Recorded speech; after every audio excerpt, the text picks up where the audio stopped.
But as we often do every Thursday, we talk to our guy, Richard Davenport. First and foremost, RD, how was vacation? Yeah. It was good. It was good. Obviously able to get away for the first time since the pandemic, so that was a big deal for us, and it's just great to see that we're definitely progressing in towards normalcy. So that was the main thing for us. So you went to Vegas. Will this be your last visit, and you're writing your last columns, or you set to retire now after a trip to Vegas? Hey, buddy, don't discount that not being on our minds. If we would have hit something big, believe me, that was discussed. And, the odds obviously against you and all that, but unfortunately, I'll be working for quite a bit longer. Just want to make sure this wasn't our final chat, No, we're good. Yeah. Richard, one of the announcements that came out earlier this week is the Texas game being primetime, 6 o'clock on ESPN. And that's big for a lot of reasons, but as it pertains to what you do on a daily basis, that's huge for recruiting. I saw Dudley talking about it on the Whole Hog message boards. Richard, from your perspective, having that Texas game on a Saturday night gives people time to fly and give people time to drive in all over the place to see that atmosphere. How big of an announcement that was for yesterday for recruiting purposes for the Arkansas football program? Yeah, we've discussed it many a times. At 11 o'clock kickoff, that's a killer for recruiting purposes because kids from out of state, or unless they have an open date that Friday, usually can't get to the game. And let's admit, 11 o'clock games, the atmosphere is not the best. And then 2:30, it's good, but 6 o'clock, it gives kids and their parents, 5, 6, 7, 8, 9 hours to get where they need to be in Fayetteville, and their butts in the seats. So then obviously you're going to have one of the best atmospheres in all of college football for those 3-4 hours of the game. So that they're going to be selling the opportunity to come and watch the game to kids, and a lot of kids will come because they want to go see a marquee game, and that will definitely be one of them. Richard, you got a chance to catch up with Shamar Easter, an Arkansas tight end target. What did you learn from Shamar earlier this week? He's just a guy that he's so refreshing. I was talking to Coach Matt Richardson, and he's probably got more. He's got more than 20 offers, but you probably only see about maybe 10 or 11 tweeted out. He could care less about the attention on Twitter, and obviously that's not the norm for kids today. They enjoy the attention, and because they've been raised in the Twitter culture. And he's a very low key kid who is not. He's more about other people than about himself. And he's a guy that will start taking some visits this summer. I think he'll end up at Arkansas at some point as far as a visit, but. He hasn't announced anything for his which schools, but I think Arkansas will be one of them. But he's just a talented kid who's got his head on straight and is very, very humble. Richard Davenport with us, recruiting Thursday on the Morning Rush. School year for the high school kids are ending. High school graduations last weekend, this weekend, and many parts of our state and surrounding states. That means many of the signees for Arkansas will be reporting to campus to get ready for the upcoming camp in August. So I think you wrote an article earlier this week I saw that had 11 different players that will report this weekend to campus in Fayetteville. Tell us more. Yeah, well, the vast, about half of them enrolled in January and obviously went through off season and spring practice, and now the rest of the remaining class members of the 2021 class will show up and report technically on Sunday. And, a lot of them are very excited. Talked to a few of them. I think Cameron Ball is one guy that Arkansas fans are going to absolutely love to get to know. I remember talking to him during the recruiting process, and he's just a fun interview. But getting to talk to him just recently, just this week, just reminded me how personable he is. He's going to be one of those guys Arkansas fans love to get to know, and plus I think he's going to be a heck of a football player too at defensive tackle.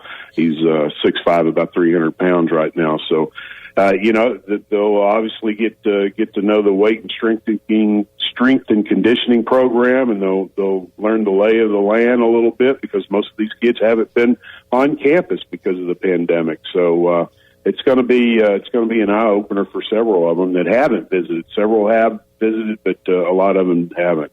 All right, number 25 class in the country, and you look at what you say, 22 or so combined high school signees. Who catches your eye out of that group, the early enrollees and these 11 that are coming in this weekend? Who do you think has the best chance to make an impact this season?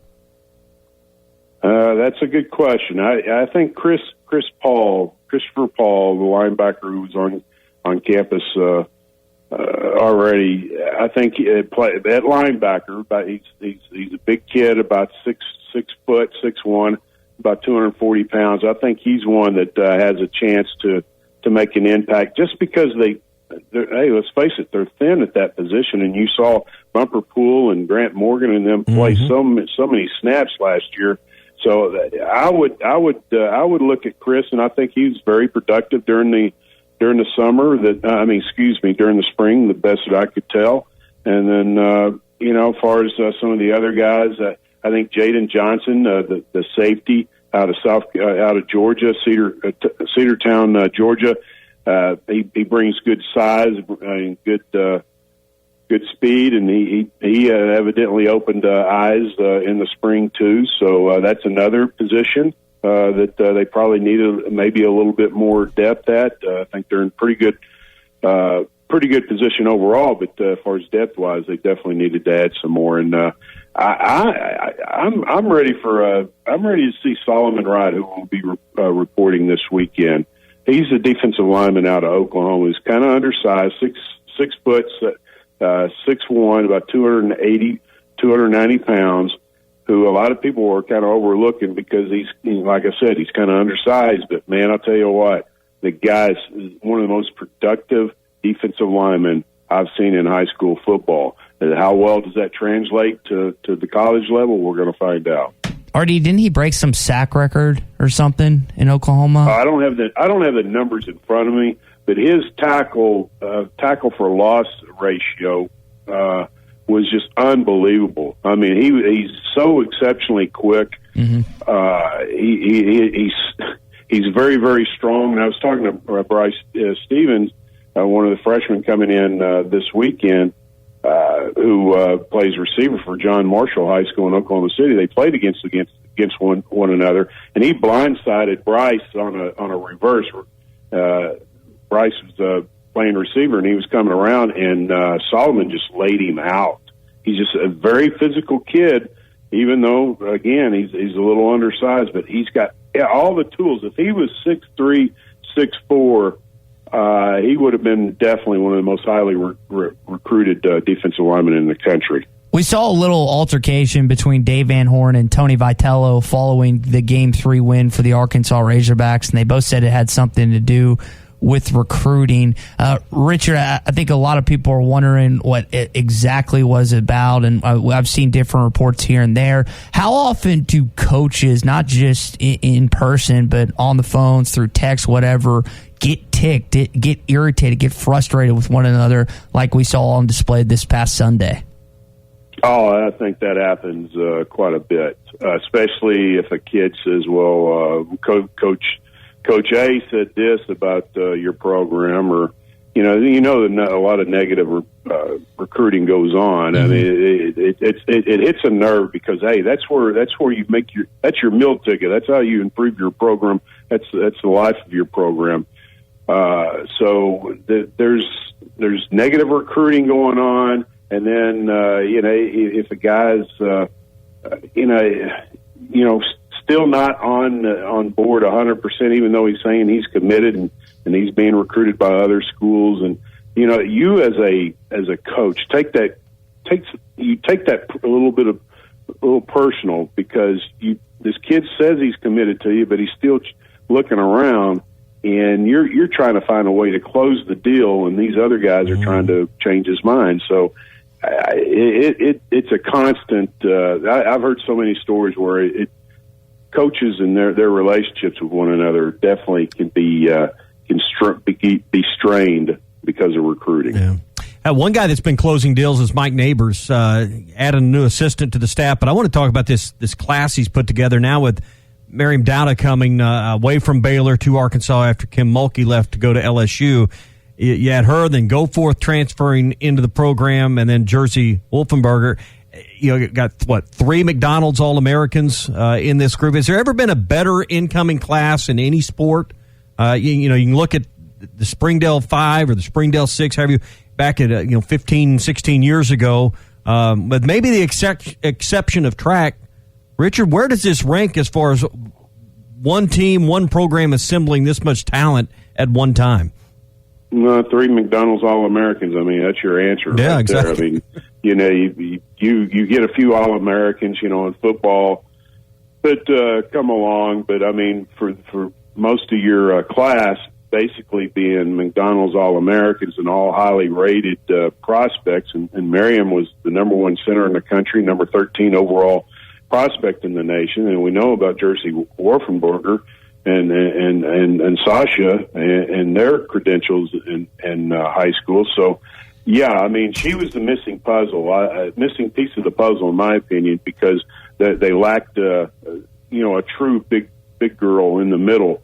Now they have that, and boy, I have no doubt having Jersey and Sasha and some of the other girls that are already on campus. Eaton, who was highly recruited.